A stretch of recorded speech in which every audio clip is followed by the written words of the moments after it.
My name is Dr. Kevin Pecca. I wanted to make a podcast that exposes people to the true miracles of life and health. All the guests on this show have been specially picked because they bring something positive to the world.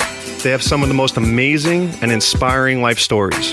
These people have a passion for living, healing, and leaving the world better than they found it. There is something inside these people that made them keep fighting through all the tough times, even when people told them it was not possible.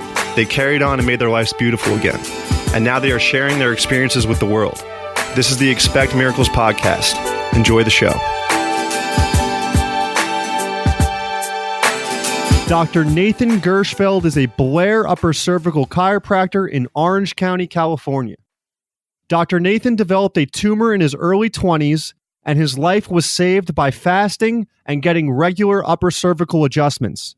The impact was so profound on Dr. Nathan's life, he became an upper cervical chiropractor and opened up fasting centers in California. Please welcome Dr. Nathan Gershfeld. Today on the podcast, we have Dr. Nathan Gershfeld. Dr. Nathan, how are you? I'm doing fantastic. How are you doing? I'm doing well. Thank you so much. I'm very excited to have you on the podcast today because I know you've had your own miracles happen in your life on your journey back to health, which we'll get into later in the episode. But Dr. Nathan, originally, where are you from? I was born and raised in Southern California. Beautiful. What part? Right near Disneyland. That's great. You're still currently out in Orange County, right? Yep. I went away for a little bit working at a medical center for a few years up in Northern California, and then I came back down here. So I couldn't stay away from the weather. Oh, no, it's the best weather ever. 75 and sunny every day. Too wimpy to handle anything else. So, Doc, how did you get into the healthcare field? Was there anything in your own life that was going on that led you in that direction? Yeah, I was on a little different career track. I was an electrical engineer before I became a chiropractor. In my senior year of school, my mom noticed a big lump in my neck.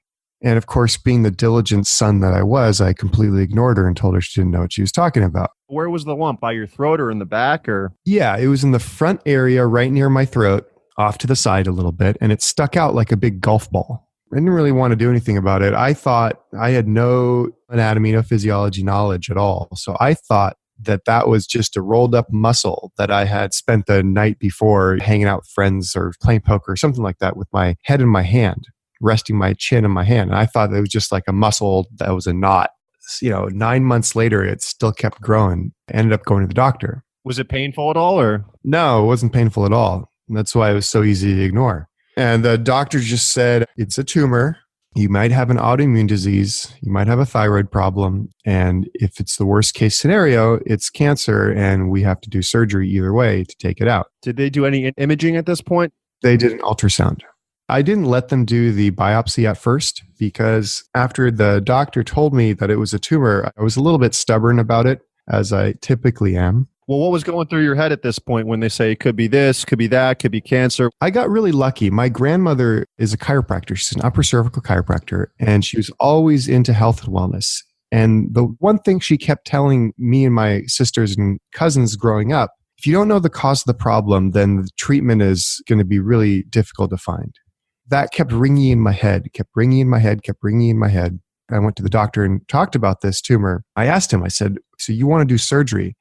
If we don't know the cause of this tumor and you do surgery, won't it come back in some other way? Of course, he was a little irritated about this. And I was this young punk kid, skinny little kid who's engineering, argumentative. And of course, I don't blame him for being irritated. This guy's an ear, nose, and throat surgeon. He's got a lot of credentials. He knows what he's talking about. Here I was asking him a question that I don't think anybody knows to this day. But in my mind, I was the guy who calls the police and you expect them to be like CSI because I had seen it in the movies. I'm asking him, well, what's the cause of this? It should be obvious. Well, he didn't know. So I ended up leaving that room thinking, you know what? It's up to me. I got to figure it out myself. And that led me through a journey that changed my life forever. And what happened was I started trying to figure out if someone has a problem, the solution has to be just get as healthy as possible. Your body can heal itself of almost everything if given the right conditions. The point is let's just find the right conditions. And it turns out that almost every case that's not genetic, the right conditions are diet, sleep, exercise, sunshine, laughter, sunshine, appropriate response to stress, and a loving social circle. And if we add upper cervical care to that from different traumas or any other things, Now we have a complete picture of how we can create health in somebody's body.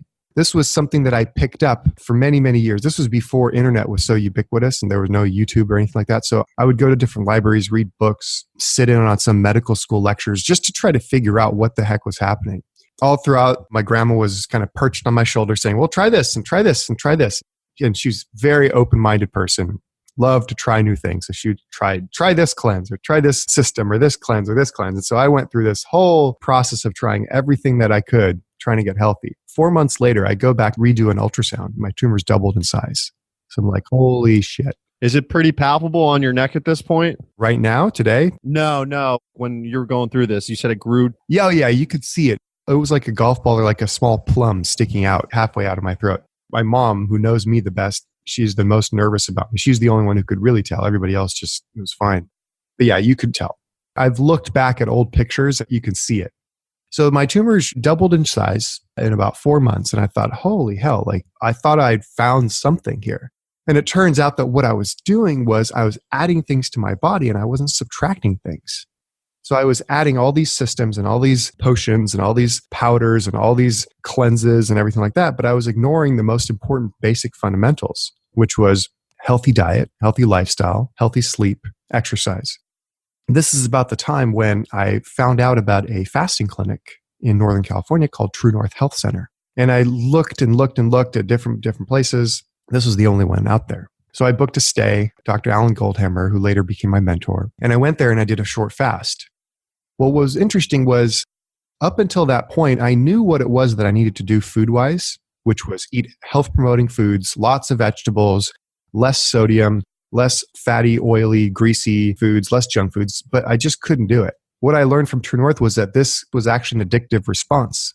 If we're eating fast food and lots of high-calorie, high-rich foods, we're actually designed by nature to favor those foods, and it's incredibly difficult to escape this trap. Well, it turns out after my fast, after my taste buds had resensitized and recalibrated, my body had gotten a good rest, it was just way easier. Dr. Nathan, what does a short fast entail? 5 days of water only. Oh, wow. A lot of people confuse fasting and starvation. That's not true. Starvation is when fasting ends. Fasting is defined as the complete abstinence of all food and drink except for pure water in a period of complete rest. Starvation is when fasting ends, and fasting is when you're actually using the body's reserves. And so when those body's reserves are exhausted, that's when starvation begins. Any doctor who's trained in supervision will never take somebody past the point of fasting. That's now a dangerous condition and people can die. And there's never been any doctors who've supervised any patients who've passed away because they've trained properly. Well, how do you know what's the breaking point there, fasting and starvation? Yeah, this is why we get good baseline data. And so any person who's going to be fasting for any significant amount of time, trained clinician in fasting we're going to be ordering blood work, so chem panel, CBC, in some other markers. What we want to do is we want to know the good baseline so that when we follow up every few days or every 7 days of a fast, we do a blood test, a urinalysis, we know how things are progressing. We also bounce that back through the clinical symptoms as well. And so most people will never get even close to starvation because we have so many actual adipose reserves. That's great. And how challenging was that for you going up there, never fasting before and just drinking water for 5 days and fasting? Was that pretty challenging? Oh yeah, fasting is a really intense and miserable experience. This is why most people don't try fasting until they've gotten their symptoms so bad that they're just willing to try anything. Yeah, it was a really, really tough experience for me. I thought I was going to go a lot longer, but I ended up breaking it at the end of day 4, in the middle of day 5, just because I'm miserable. My thinking at that time was if I break my fast a little earlier, maybe I won't feel quite as miserable, so I'll stop feeling miserable so quickly. It takes a couple of days to recover from a fast anyway, and so I could have just pushed through. But I don't regret it because that was a turning point. That really helped me get back onto a health-promoting diet and exercise. And it turns out another 6 months later after this fast, I got another ultrasound and my tumor had shrunk about 50%. Wow. So you did one from the original fast? From the original size of the tumor. Wow. Okay. And how long after was that ultrasound after the fast? 6 months later. Okay. And how many fasts did you do in between then? Just that one.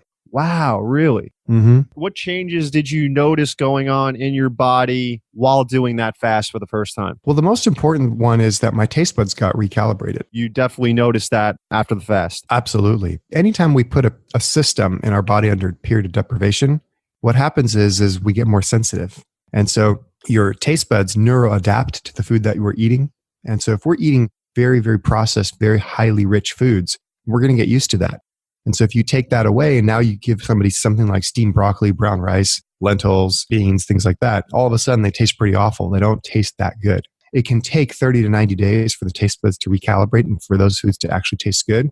But how many people are going to wait for 90 days while they eat awful tasting food? Many people, after 2 weeks, they're like, you know what? I'd rather just die sooner than to have to eat this tasteless well. What a fast does in 3 to 5 days, your taste buds go through that neuroadaptive process anyway. So that was the biggest thing that I felt after the fast. I was able to actually do the right things and be able to stick on a healthy diet.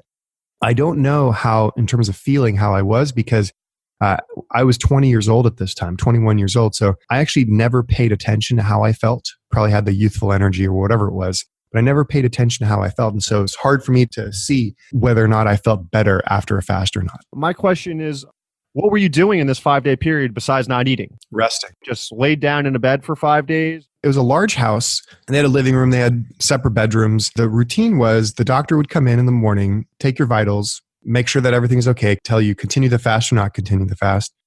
And then the rest of the day, you're just drinking water. You got to drink a certain amount of water just to make sure that you stay hydrated. And you just rest the whole time. There isn't a lot of fun in fasting, pretty miserable, pretty tired and weak. And so I was mostly just sleeping in bed or going out to the living room and hearing a few lectures here and there by some of their doctors that were affiliated with the center. There was a 6-month period between your original fast and the second ultrasound where you said it shrank to 50%, correct? Mm-hmm. What was going on in between that 6 months besides the taste buds recalibrating? Did you notice any other health benefits that were starting to happen after the fast? Not really. The main thing was I just was eating the food. I never had any symptoms of this tumor.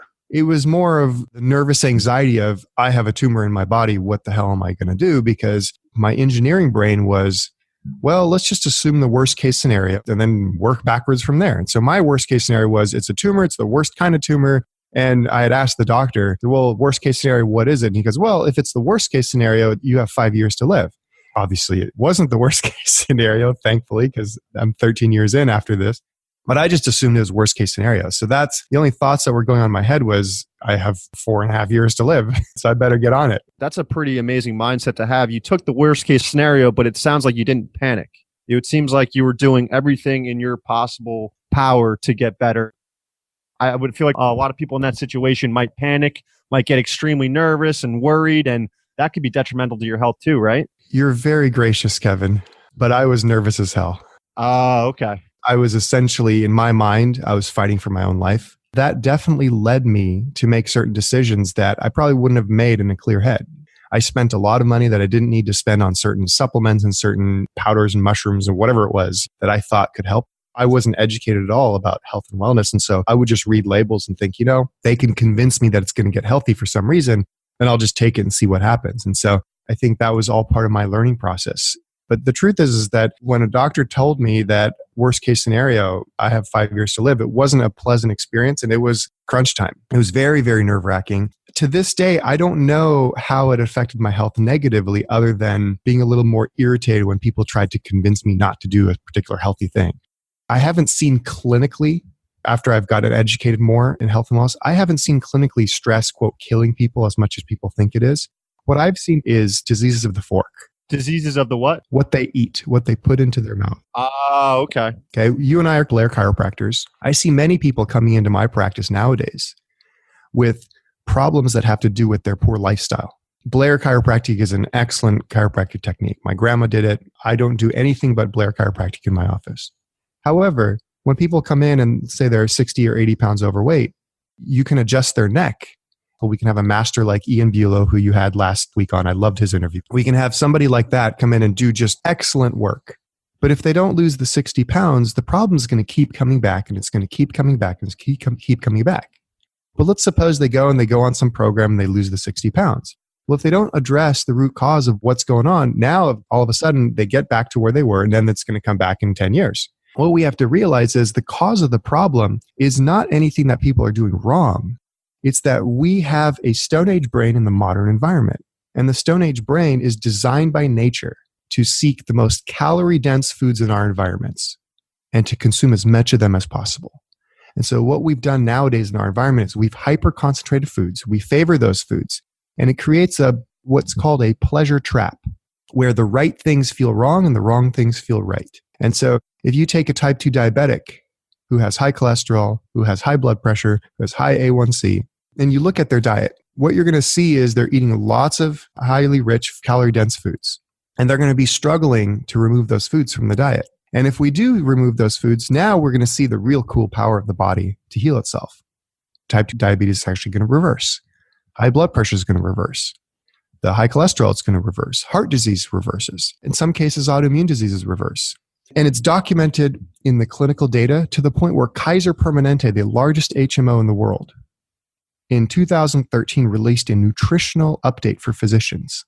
Their recommendation was that every physician should be recommending a healthy diet to every patient, regardless of the condition. This is essentially what the missing piece in healthcare is a healthy diet and a healthy lifestyle. Even in hospitals now, I think it was a couple of years ago, the menus at the hospitals were absolutely terrible. I visited a patient at another health center who had had a stroke as soon as they arrived. And I went and visited them. The doctors had given them this like beef stew after they've recovered from a stroke, which is insane. Well, nowadays, I think there's a measure to put plant-based foods into the hospital menu so that people can actually eat healthy when they're recovering from disease. So that's not being implemented yet? Maybe in some hospitals? Yeah, I think definitely in Loma Linda, I think they have plant-based options. Last I read, the American Medical Association was trying to implement that in other hospitals. So basically how my story goes is I got back onto a health promoting program. I actually removed all the things that I didn't need to be doing. My tumor shrunk by 50%. And the other cool thing is I did a couple more fasts after that in the next 2-3 years. And then I finally decided to get a blood test and just confirm things. And it turns out that the autoimmune disease that I had confirmed right when I got the tumor, which was Hashimoto's thyroiditis and hypothyroidism, those had reversed. And so this was something the previous medical doctor had fired me as a patient. Surprise, surprise, because I was so difficult. But my other medical doctor at the medical center at True North Health Center, when I showed him the blood test and I said, well, look, it's reversed. I was so excited. He goes, that's basically what happens. Not shocked at all. Not shocked at all. This is a medical doctor who had gone straight out of medical school to True North Health Center. Every patient he had seen was highly motivated to be healthy. He would see people reverse their diseases constantly. I was so impressed that I thought, we've got something here. We stumbled onto something accidentally that many people don't really understand. They don't really know. I started thinking, in all of this, my thoughts were, well, if I have a tumor, it's 5 years left to live, worst case scenario. If I was going to die, would I be happy doing what I was doing? Engineering is great. Engineers are some of the smartest people I've ever met. It just wasn't for me, though. Maybe I just wasn't smart enough. It's just too hard. Well, and also when you have something like that saves your life in your situation, it's like every fiber in you is like, I got to do this. Oh, yeah. You hit it right on the head. There was something about it where I just thought, if I did this for myself, maybe I might be able to do this for other people. I also really wanted to help people. Engineers are so fantastic. It's because they don't let other people distract them. So they can sit in front of the computer and program and do their work without the distraction of other people. I was a little bit more extroverted, so I was missing that factor. I looked at medical schools. I looked at naturopathic schools. I looked at chiropractic schools. I went and visited a couple, and I just absolutely loved the chiropractic school. Went through the program, and I emailed Dr. Alan Goldhammer at the True North Health Center, and I asked him, I've been a patient before. I'm really interested. I had read his book called The Pleasure Trap. Him and Dr. Doug Lyle wrote this book. Really fascinated. And he let me come up there and do an internship. And for 3 weeks before I started school, I did an internship at the True North Health Center. I got so much clinical experience. It was unbelievable. I saw people who had documented illnesses that were objective, and they were able to reverse their diseases. And so I started delving more into the data. And it turns out at the True North Health Center, they published a formal study in JMPT for high blood pressure and the treatment and the effects of high blood pressure with water-only fasting. And it turns out the highest effect size in the scientific literature was 37-point drop in the systolic and 13-point drop in the diastolic. They had fasted people an average of 10 days, 10.6 days. And even the highest stage 3 high blood pressure patients, 60-point drop. And so just for your listeners, for reference, medications for blood pressure lower your blood pressure 12 points for the top number and 6 points in the bottom number. So it's okay, but it's not that great. And it's also doing other things to your liver and kidney. Even if we were going to take the position that medication is necessary, this is the problem with that. When we medicate people, there's going to be some risks, like you just mentioned, about medications. They're going to be affecting your liver. Well, it turns out that the risks are so high that they do the cost benefit in the medication studies before they're approving the drug. The cost benefit for the drugs are so high that it is not indicated to take blood pressure medication until your blood pressure is 160 over 100.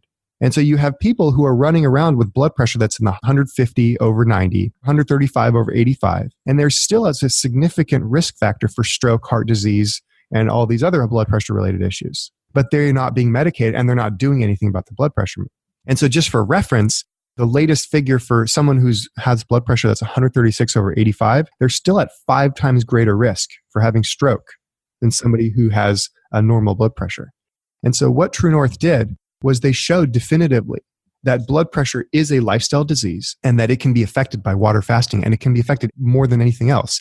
Diet and lifestyle, which was the next biggest effect size, was a low salt, low oil, plant-based diet with exercise and weight loss and alcohol reduction. And this one was 17 points out of 13 points. This was Dr. John McDougall released this study. They repeated their results in a different study a few years later. This was the way to affect something so significant as high blood pressure. Now, high blood pressure is the most significant risk factor for all-cause mortality, death from anything. And so it was an objective measurement that just couldn't be ignored. And so every day that I was at True North, I saw people with blood pressure problems, and they were able to reverse their blood pressure, get their blood pressure normal, get off their medications, and really just enjoy a healthy lifestyle. One of the symptoms of high blood pressure is erectile dysfunction. And so there's a quality of life issue right there. Dr. Nathan, I have a question for you. Out of all the people in this world, how is it so standard to say normal pressure is 120 over 80? How does that fluctuate from person to person? How can you just say somebody has high blood pressure? Is there a chance that that's normal for them? Obviously, if it's screaming high, that's not okay, but 120 over 80, how is that just the standard for everything? What they're trying to find out is a risk factor. And below a certain risk factor, this is where they're going to call it high blood pressure. Now, stage 1 high blood pressure, they've released a little bit new guidelines. So actually normal blood pressure is considered now 110 over 70. And the reason they've lowered it a little bit is because it's the number one risk factor for all-cause mortality. They're trying to call it normal and call it hypertension in order to let people know that, hey, this is a serious thing and you've got to either be medicated or you've got to change your lifestyle and get serious about it. And so stage 1 high blood pressure is defined as 140 over 90, and pre-high blood pressure will be below that, but above 120 over 80. Stage 2 high blood pressure is 150 over 100, and then stage 3 is 160 over 100. Now, those were previous guidelines. This was about maybe 8 years ago. The newest guidelines are 140 over 90 stage 1, and stage 2 is 160 over 100. And then we've got the emergency condition, which is malignant hypertension, which is 180 over 110. And that's where no matter who you are, if you see somebody like that, you send them to the emergency room because they're going to have a stroke fairly soon. But as far as normal blood pressure, it fluctuates a lot less than we think it does. Now, normally when we're standing up, you're going to have blood pressure changes as we stand up. If you eat a high salt meal, your blood pressure is going to increase because you've just flooded your system with more salt. Your body's going to retain more water as a result. And now you have more volume in your blood vessels, which is going to increase the pressure. So oftentimes people can just continue eating a high vegetable diet, but then lower the salt in their body by stop eating salt. And in a few days, now their blood pressure is much more normal. This is essential hypertension, which is essentially a lifestyle disease. Now, there's some hypertension that's due to other issues like kidney problems. That's something that can be seen clinically. I've seen clinically that kidney disease can oftentimes reverse with a health-promoting diet, low protein, healthy vegetable-based diet. We start there. We start with a health-promoting diet, and we can affect high blood pressure in almost every case. I've only seen in my career, out of the 1,000 or so people, I've only seen high blood pressure not be affected by about a half a dozen people. And 4 of them admitted later that they were sneaking out and eating things that they weren't supposed to eat. One of them had a kidney tumor, and one of them, she had so many strokes that I think that the problem was just, she was over 60 years old, and it was kind of too late there. And so how do you feel about intermittent fasting?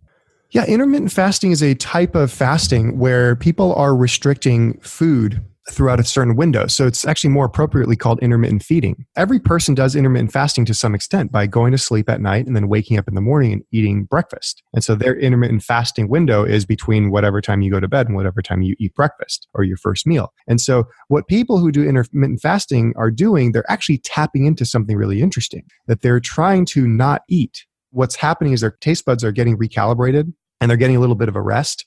But the problem is if that we do intermittent fasting, but we go back to eating the junk foods all over again, then it's only going to be short-lived. The real value of a fast is not to do it as a treatment option. It's a management strategy. It is a way to help your body heal itself, rest, relax, rejuvenate, get that autophagic response where you're kind of doing housekeeping in the cells and reverse some of the problems.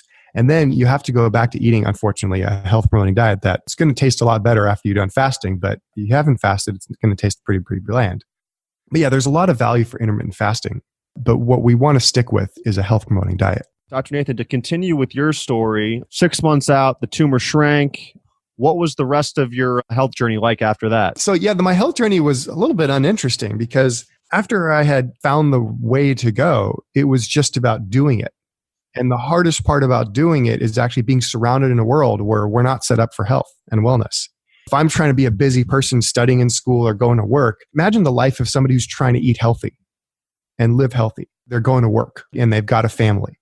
Well, they wake up in the morning and instead of eating cereal with milk, which takes 30 seconds to pour, they've got to make some oatmeal or some roasted potatoes or whatever it is. That takes 20 minutes. They have to go to work where they're sitting for 8 hours, 10 hours a day, inside, no sun, not interacting with anybody other than their trading partners. Then they come home, they sit through traffic, stressed out of their minds. They might have an argument with the spouse. Now they have to eat dinner. And so our lives are just not set up for this. The basic part is how difficult it is to live healthy. Actually, doctors believe, BBC did a little study where they were asking medical doctors why people are overweight and sick.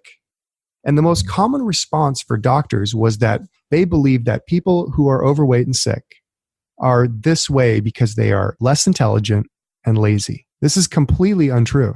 Completely untrue. If it were true that someone were overweight and unhealthy because they were lacking intelligence, then Albert Einstein would have never died of congestive heart failure due to his poor lifestyle. And it would not be true that Oprah Winfrey, one of the most powerful women in the planet, we've watched her do this on TV for 30 plus years.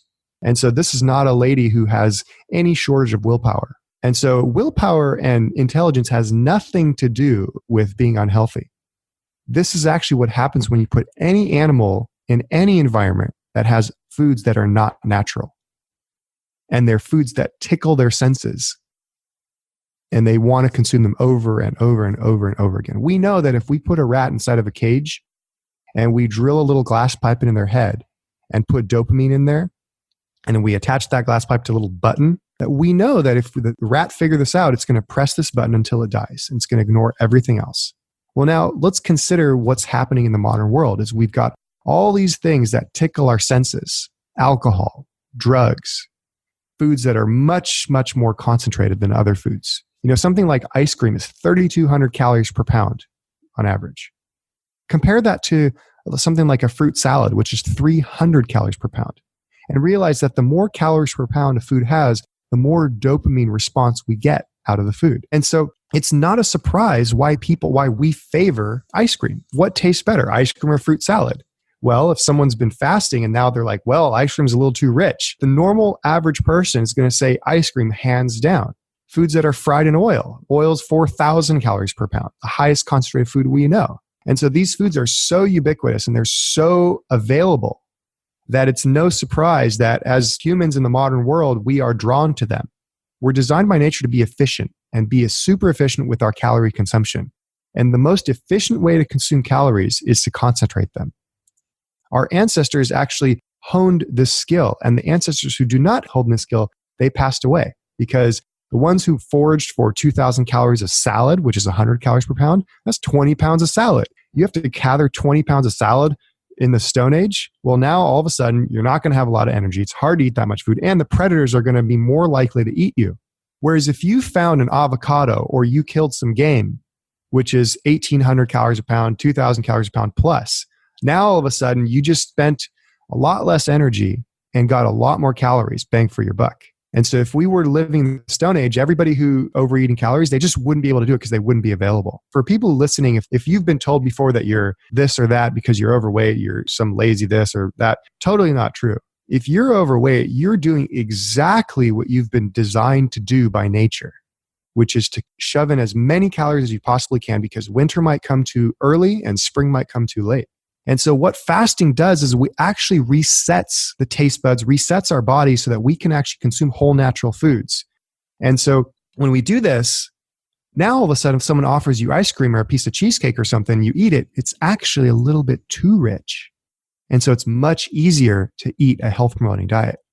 Imagine what happens when you're riding around in the car, and as the traffic's getting louder and louder, your car radio is getting louder and louder. And you come home, you turn off the car, you go to bed. You wake up the next morning, you turn on your car, all of a sudden, the noise is blasting out through the speakers. Your ears are a sensory organ. They adapted to the rising level of noise. And as you took a break from that and you turned on your car again, all of a sudden, too loud, it's too rich. Well, the same thing happens with food. If we are constantly adding and adding and adding things like salt, sugar, oil, rich foods, flour, to some extent processed animal foods, processed dairy products, cheeses, things with a lot of these hyper concentration of calories, all of a sudden your taste buds getting used to it more and more and more. And then we get overweight, we get all these problems, health problems, diabetes, high blood pressure, et cetera, et cetera, et cetera. And what a fast does is it basically is that rest overnight that you go through with your car stereo. And your taste buds recalibrate, taste buds adapt. And now all of a sudden you can eat steamed broccoli and it actually tastes amazing. The listeners may not believe me at all. If we look at the average American's calorie consumption, 93% of them on average comes from animal foods or processed foods. 7% comes from fruits and vegetables. And of those 7%, approximately half is from potatoes and tomatoes found in potato chips, French fries, pizza sauce, and ketchup. And so fruits and vegetables are such a small sliver that they're not even significant. And so what I'm suggesting is that what a fast can do and what a healthy lifestyle can do is we start to move the needle. So we're eating more and more fruits and vegetables, more and more beans, legumes, grains, things like that. And that will help people reverse the diseases of the fork. That is great. And so, Dr. Nathan, how do you incorporate Blair upper cervical adjustments with the fasting? Do you put your own patients that come into your office like on a fast? Do you have a fasting center? Yes. So I have two locations. One is a Blair chiropractic office. It is in Fullerton, California. It's called Orange County Upper Cervical Chiropractic. And this is an office where I do nutrition consults for people who are looking to get healthy and looking to address the nutrition aspect, essentially the food aspect of their problem. And I also do Blair chiropractic there. What I see a lot is people who maybe want to be healthy and want to get healthy and want to change their lifestyle. Oftentimes they've had previous injuries. And so they're in constant pain, neck pain. They say they have a pinched nerve. They can't turn their head left or right. They've got all these little aches and pains. And so when it comes time to start to change your lifestyle, it's a big endeavor. It's probably one of the most difficult things that people can do in their lifestyle. And so what Blair chiropractic does is it's such a miraculous chiropractic technique. And it's so precise. And with the CBCT imaging, we can see exactly what we need to adjust. I can take care of patients, get them out of pain. The ones who are motivated to get healthy, now all of a sudden they don't have as many obstacles in the way. There's certain things that diet cannot address. If you are a soccer player and you got headbutted and got a concussion, diet will help with the inflammation, and diet helps in general. Eating a healthy diet is better than eating an unhealthy diet. But as far as problems going on in the nervous system and the spinal cord, we need a specific type of chiropractic treatment to help. And so I see these two things, Blair chiropractic and a healthy lifestyle, as inseparable. Now, the other location I have is a fasting facility. This is where people who are very serious about coming in and fasting for longer periods of time than, say, a day or two, is they're actually coming and doing a little health promoting vacation, a little health promoting retreat. People are coming in with high blood pressure problems. I have a couple of Meniere's disease patients who did fantastic with fasting. They got some results with Blair chiropractic, but it wasn't quite back to normal. And with 10 or 11 day fast, all of a sudden, all their problems went away. Right now, we're actually writing up a case study to publish for this because I believe that just from what I've seen with Meniere's is upper cervical chiropractic is the answer to Meniere's patients. And fasting is the rest of the puzzle. That's great that you do mention that because I have a lot of Meniere's patients that either 100% resolves or it gets a lot better, but they do have that lingering ear ringing or lingering dizziness a little bit that maybe they just need that extra push with the fasting. That's very interesting. So my fasting center is called fastingescape.com, and it is a large house where people are coming in, participants are coming in just to do a longer fast under clinical supervision. So we have mobile phlebotomists, we have classes, lectures, cooking classes, talks about science of fasting and case studies and what to expect. But what it is, it's a health promoting environment where we can do fasting safe. And because fasting is such an intense and miserable experience, we try to make it a little less miserable and a little bit more pleasant. Every room has a king bed or a queen bed in there. Every room has its own bathroom inside the room, walk-in closet. It's a really relaxing area. It's an introvert's paradise. So if you've ever needed to go to, say, a hospital or needed to go to a health promoting place or a resort, and it's just too much noise, a little health promoting vacation where it's an introvert's paradise is the way to go. You've got different sections of the house where people can hang out and relax and do their own thing while they're fasting and healing. I check in on people every day just to make sure that the fast is going safely. I have a mobile phlebotomist. I do the urinalysis here. We're making sure that clinically everything is normal. A few people here right now fasting. A couple of people come in about a week or two. It's a really wonderful place to come if you've been trying to get healthy and it's just not happening. That sounds excellent. Well, Dr. Nathan, thank you so much for coming on. And I just want to ask you one question before you leave. What is one piece of advice you have for the audience that you've really taken with you over the years that has helped you that you would like to share? That's a nice one. I got two. Number one, when you find a good Blair chiropractor like yourself and Dr. Banish, yeah. Dr. Banish, yeah. My grandmother knew her and she's still alive, obviously. Wonderful lady. And I was curious who she was going to have in her office. And I know her not that well, but I met her. She's a wonderful person. And I'm thrilled that I have somebody to refer to in New Jersey. Shows she's got a lot of confidence in you. And I've listened to a couple of your podcasts and just incredible. So what I would say to people is this. Your body can heal itself of almost everything if given the right conditions. And sometimes those conditions are something that's beyond our control. The pleasure trap is something that is not to be underestimated.